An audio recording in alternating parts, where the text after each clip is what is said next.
बिहार में कुछ सीटों पर फंसे पेच के बाद अब महागठबंधन में सीटों का बंटवारा हो गया है। आरजेडी नेता तेजस्वी यादव ने इन तमाम सीटों का ऐलान किया और साथ ही महागठबंधन को अटूट बताया। तो किस दल के खाते में गई कौन सी सीट, कौन सा उम्मीदवार कहां से लड़ेगा चुनाव, आइए जानते हैं। दरभंगा और सुपौल समेत कई सीटों को लेकर पिछले काफी वक्त से कांग्रेस और आरजेडी आमने सामने थे। दरभंगा सीट पर जहां दोनों ही दल अपना अपना दावा ठोक रहे थे, तो वहीं सुपौल सीट पर उम्मीदवार को लेकर आरजेडी कांग्रेस का समर्थन करने को तैयार नहीं था। इस पर जारी डार के बीच अब बिहार महागठबंधन में सीटों का बंटवारा हो गया है।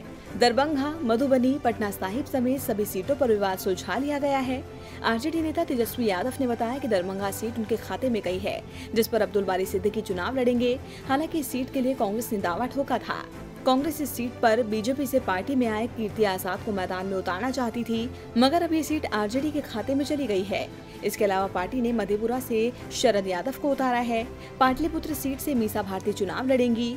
इसके अलावा आरजेडी वैशाली, गोपालगंज, सिवान, महाराजगंज, सारण, बेगूसराय, बक्सर, जहानाबाद, नवादा, झंझारपुर, अररिया, सीतामढ़ी की सीटों पर चुनाव लड़ेगी। आरा की सीट सीपीआईएमएल को दी गई है। वहीं कांग्रेस के खाते में किशनगंज, कटिहार, पूर्णिया, समस्तीपुर, मुंगेर, सासाराम, वाल्मीकि नगर, सुपौल और पटना साहिब सीट आई है। इसके साथ ही शत्रुघ्न सिन्हा का पटना साहिब से चुनाव लड़ना करीब करीब तय माना जा रहा है। यहाँ कांग्रेस ने सुपौल से पप्पू यादव की पत्नी रंजीत रंजन, मुंगेर से बाहुबली अनंत सिंह की पत्नी नीलम देवी और सासाराम से मीरा कुमार को उम्मीदवार बनाया है।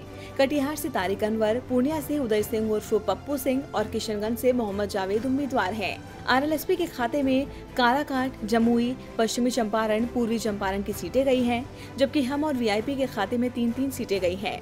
आपको बता दें कि बिहार में 7 चरणों में लोकसभा का चुनाव होना है, जिसमें इस बार मुकाबला महागठबंधन और बीजेपी जेडीयू गठबंधन के बीच होगा।